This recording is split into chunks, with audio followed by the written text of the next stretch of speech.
8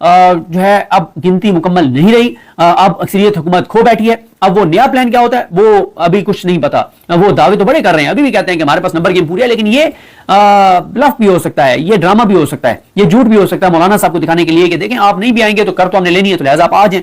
دیکھیں مولانا فضل الرحمان صاحب نے آج پریس کانفرنس کی, انہوں نے فلسطین پہ بات کی, اسرائیل کے خلاف بات کی, اور اس کے بعد مولانا صاحب نے پی ٹی ایم پر کے پی کے میں ہونے والے تشدد کی مذمت کی, اور انہوں نے کہا جرگہ ان کا حق ہے اور ان کے اوپر کسی طرح کا تشدد نہ کیا جائے. مولانا صاحب نے اب آئینی ترمیم پہ کیا کہا. مولانا نے کہا کہ آئینی ترمیم میں اتنی عجلت کیوں ہے, کیوں اتنی جلدی ہے, ایسی کیا ایمرجنسی ہے کہ آئینی ترمیم کروائی جا رہی ہے, کیوں ہمیں یہ کہا گیا کہ اتوار کو ہر صورت میں جو ہے وہ آئینی ترمیم کرنی ہے. یہ 14-15 سپٹمبر کی بات ہو رہی ہے. سوموار کو آسمان زمین پر گر جائے گا, لیکن جب اتوار کو آئینی ترمیم نہیں ہوئی تو سوموار کو آسمان تو کیا گرنا تھا, آسمان سے کوئی تارا بھی زمین پر نہیں گرا. اور انے واہ یہ کہہ رہے تھے ہمیں انے واہ آئینی ترمیم کی منظوری دے دیں. یہ بل اس وقت قابل قبول نہیں ہمیں, اور اس کو یہ ایسا نہیں ہے کہ اس بل کو سپورٹ کیا جائے. حکومت کا ساتھ دینے کے لیے ہم آمادہ نہیں ہیں, یہ واضح طور پر مولانا فضل الرحمان صاحب نے کہہ دیا ہے. اس کے بعد یہ آیا ہے کہ مولانا فضل الرحمان صاحب نے کہا کہ اسلامی نظریاتی کونسل کی سفارشات پر 7 سال میں عمل ہونا تھا, لیکن 1973 سے لے کے آج تک اسلامی نظریاتی کونسل کی سفارشات پر عمل نہیں ہوتا. اسلامی قانون بنانے میں تو ان کو کوئی جلدی نہیں ہے, لیکن جہاں ان کی ذات, ان کے مفاد کی بات آتی ہے, دنیاوی معاملات آتے ہیں, جہاں پہ مغرب کا حکم ہوتا ہے, تو وہاں پہ یہ بڑی جلدی کرتے ہیں. مولانا صاحب نے کہا کہ یہ اپنے سیاسی مفادات کے لیے تو راتوں رات ترمیم کرنے جا رہے تھے, لیکن جو اسلامی نظریاتی کونسل کی سفارشات پر اسلامی قوانین بنانے ہیں وہ یہ بنانے میں انٹرسٹڈ نہیں ہے.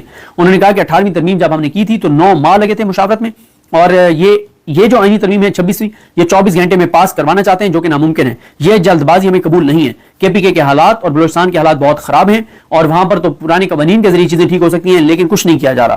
انہوں نے کہا کہ 63A کا جو فیصلہ ہے یہ خرید و فروخت کے لیے استعمال نہیں ہونا چاہیے, میچ فکسنگ اس کے ذریعے نہیں ہونی چاہیے. اور انہوں نے کہا کہ ہماری ملکی روایات اس طرح کی ہیں کہ حکومتیں اس طرح کے فیصلوں کا غلط فائدہ اٹھاتی ہیں. اور پھر وہ کہتے ہیں کہ حکومت نے مدارس کی رجسٹریشن اور اکاؤنٹس بند کر دی ہیں, اور یہ سب کچھ انہوں نے مغرب کے حکم پر کیا ہوا ہے. ایک طرف انہوں نے مدارس کی رجسٹریشن اور اکاؤنٹ بند کیے ہوئے ہیں, دوسری طرف کہتے ہیں کہ مدارس رجسٹرڈ نہیں ہوتے, اور ساتھ یہ بھی کہتے ہیں کہ مدارس جو ہیں وہ اپنے اکاؤنٹس دکھانے کے لیے تیار نہیں ہیں. اور مولانا صاحب کہتے ہیں کہ اگر ہم اتنے اہم ہیں آپ کے لیے آئینی ترمیم میں, تو پھر ہمارے جو مطالبات کچھ ہیں جو اسلامی قوانین کے حوالے سے ہیں ان کی بھی اہمیت ہونی چاہیے, ان کو بھی آپ اہمیت دیں. اس کے بعد فہیم اختر صاحب نے پوچھا کہ آج تو اب فیصلہ آ گیا سپریم کورٹ کا, تو اب تو فلور کراسنگ ہوگی. تو مولانا صاحب نے کہا کہ ہمارا کوئی رکن فلور کراس نہیں کرے گا, باقی اپنی اپنی جماعتوں کا خیال رکھیں. لیکن میں مولانا صاحب کی اس بات سے اتفاق نہیں کرتا, کیونکہ نور عالم خان صاحب جو ہیں وہ سب سے پہلے جو ووٹ جا کے ڈالیں گے JUF کے, وہ سب سے پہلے اگر کوئی یعنی ڈالنا چاہے گا تو وہ نور عالم خان ڈالنا چاہیں گے. تو مولانا صاحب کی جماعت کے نور عالم خان فلور کراس ہر صورت میں کریں گے. یہ کہنا ہے مسلم لیگ نون کا, یہ کہنا ہے نون لیگ کے ذرائع کا کہ نور عالم خان جو ہے وہ سب سے پہلے ووٹ جو ہے وہ ڈالیں گے. پھر عمر جٹ صاحب نے پوچھا مولانا صاحب سے کہ کیا آپ کے پاس خلائی مخلوق بھی آتی ہے, تو انہوں نے لائٹر نوٹ پہ جواب دیا ہنس کے. انہوں نے کہا آپ یہاں بیٹھے تو آپ نے دیکھا کوئی خلائی مخلوق یہاں سے گزری ہو.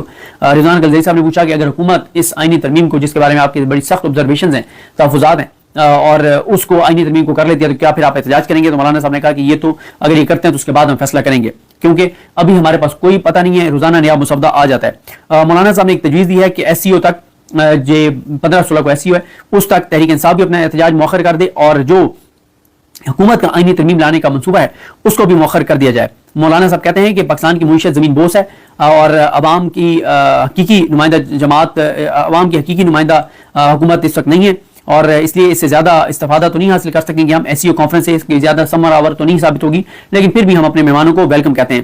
اور یہ مولانا صاحب کا تھا. باقی میں نے آپ کو بتا دیا کہ عادل بازئی اور ان کے ساتھ دوسرے جو ہیں چودھری الیاس, وہ اب ان کے خلاف ریفرنس بھیجنے کا مطلب یہی ہے کہ وہ دونوں نہیں مانے, اس لیے ان کو ڈی سیٹ یا تو کروایا جائے گا یا ایک ان کو تھریٹ کیا جا رہا ہے کہ وہ مان جائیں.